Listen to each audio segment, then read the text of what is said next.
Dobrodošli na Frušku goru. Ovde se vino ne pravi samo u podrumu, nego mnogo pre. U zemlji, vetru i suncu koji određuju svaku berbu.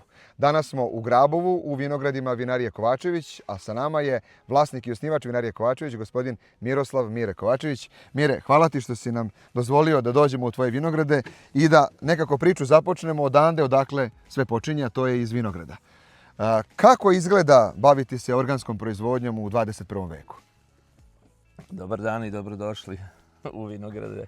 Bolje te našli. Da vidite u stvari odakle sve nastaje, jer vino se ne pravi u podrumu, vino se proizvodi u stvari u vinogradu, jer bez vinograda nema ni vina. Sada organska proizvodnja to je nešto još jedan korak dalje od obične proizvodnje i bavljenja vinogradarstvom. Jer kad se bavite organskom proizvodnjom morate da živite sa prirodom, morate se prilagoditi prirodi, da poštujete biodiverzitet, da poštujete sve što se nalazi u vinogradu. Ne možete da prskate sa raznim herbicidima, pesticidima i enološkim sredstvima koja narušavaju ekosistem. Tako da se morate prilagoditi prirodi, morate da radite, u stvari drugačije rečeno, to je vinogradarstvo koje je postojalo nekada kada su naši dedovi radili. Mi smo se samo vratili na tradiciju neku. To bih pre rekao da je možda tradicionalna proizvodnja, organska proizvodnja. Dakle, povratak korenima, što bi se reklo. Tako je, kako se nekad radilo. Ono što je također važno jeste, da kažemo, dug je bio put od, da kažemo, same tvoje ideje da vratiš stari sjaj Fruškogorskom vinogorju i ti si među prvima započeo tu ideju obnove vinogradarstva u našoj zemlji. Kako je to izgledalo i kada si počinjao i sad sa ove tačke gledišta, kada pogledaš rezultate koje si napravio, jer si li ponosan, si li srećan zbog toga? Pa jesam, tad sam bio dosta mlađi, entuzijazam je bio mnogo jači i veći i kažem, nisam ni ja očekivao da će to ići tim putem. Kada krenemo u nešto, mi idemo svim srcem da nešto napravimo i vizija je bila. Na kraju je tržište odlučilo šta je to u čega smo mi izrasli, u stvari firma do kojih razmjera je došla. Tako da sam zadovoljan sigurno sa putem kako je to išlo. Nisam samo ja zaslužan, ima dosta ljudi koji su bili entuzijasti i sada je Srbija jedna vinska destinacija ozbiljna, možda u regionu i najjača. Tako da mislim da je sada Srbija može da se meri sa, možda kažemo, poznatim i vrhunskim zemljama koje se bave generacijama i generacijama unazad i gde nije bilo prekida vinogradarstva kao u Srbiji i proizvodnje. Mislim da može da stane rame uz rame sad uz ozbiljne zapadne, da kažemo, zemlje koje se bave i koje su među prvima u vinogradarstvu. I kaži mi, kada sada sa ove tačke gledišta posmatraš sve ove mlade ljude koji u posljednje vreme se odlučuju da uđu u ovaj posao i kada odlučuju da potraže na neki način svoju poslovnu sreću i poslovni uspeh u ovome što ti radiš već decenijama, šta je to što bi im posavjetovao? Šta je to što bi rekao mladom čovjeku koji sada dođe kod tebi i kaže: Mire, ja želim da zasadim hektar, 2 vinograda, da krenem u ovu priču, imam neku viziju, imam ideju, imam ljubav prema tome? Pa, kažemo, nažalost, kod nas sada svi koji ulaze u ovaj naš posao su iz građevine, i svi koji su zaradili pare žele da rade ovaj posao.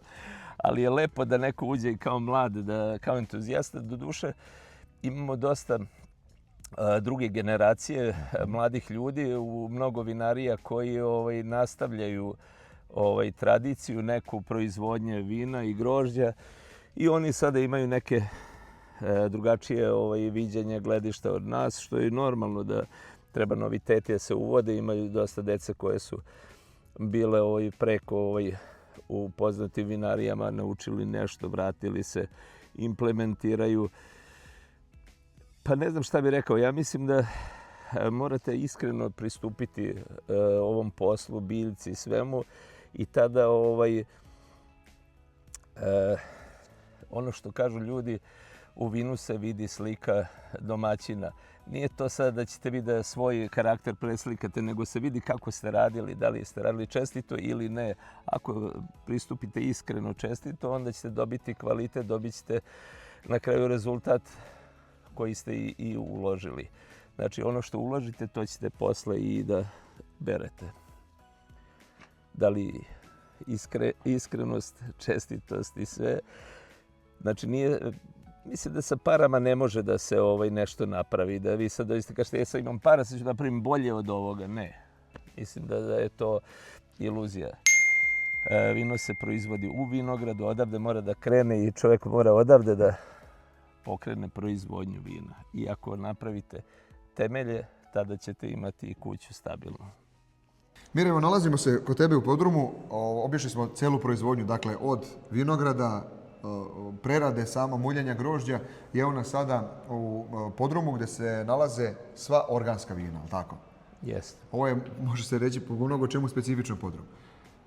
Šta je to što nam možeš reći? Bili smo prvo gore u onom podrumu gdje radimo konvencionalno vina, gdje radimo vina od kooperanata. Ovdje su isključivo vina iz naših vinograda. I ovo su vina, u stvari naša premium linija koja se radi ovdje, koja se u vinogradu radi organski i u podrumu se isto radi organski i tradicionalno. Ovo su vino, na primjer, belo vino, Sauvignon Blanc, koji je rađen tradicionalno, bez kvasaca. Znači, radimo ga sa kvascima iz vinograda. Mi skupljamo kvase iz vinograda, razmnožavamo ih i onda zasejavamo, tako da nije spontana, nego je fermentacija sa našim kvasima iz naših vinograda. Koje je vino na neki način vaš brend? Brend Vinarije Kovačević? Brend Vinarije Kovačević je Chardonnay. To je najprodavanije vino u Srbiji kao jedno vino. Njega prodamo negde oko 300.000 boca i preko 300.000 boca sad prodamo tog jednog vina samo.